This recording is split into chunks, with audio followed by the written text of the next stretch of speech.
In today's video, I'm going to teach you how to deactivate an account in Slack. Before we jump into the actual clicks, it's important to note that you'll need the right level of permissions to do this. Typically, only workspace owners or admins can deactivate members. If you don't see some of the options I mentioned, you may need to contact your Slack admin and ask them to perform these steps. Let's start from your main Slack window on desktop or in a browser. On the left-hand side, you'll see the sidebar where your channels, direct messages, and apps are listed. In that same area, there is an option related to administration.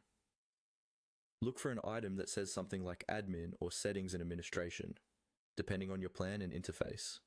Go ahead and click on that to open the admin controls for your workspace.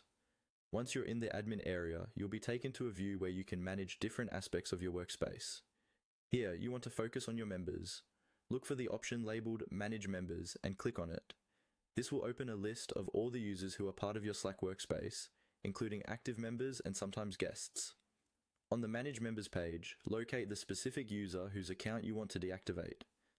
You can usually search by name or email address using the search bar at the top to find them quickly, especially if you have a large team. When you see their name in the list, move your cursor to the right-hand side of that row. Next to the member's name, you should see an icon with 3 vertical dots or 3 horizontal dots. This is the More Actions menu. Click on those 3 dots to reveal additional options for that user's account. This menu allows you to perform actions such as changing roles, removing from channels, or in this case, deactivating the account.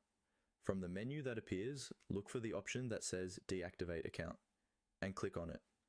Slack may ask you to confirm this action because deactivation is a significant change. When you deactivate a member, they'll lose access to the workspace, and they won't be able to sign back in unless they're reactivated by an admin. Their messages and files generally remain in the workspace history, but the account itself becomes inactive.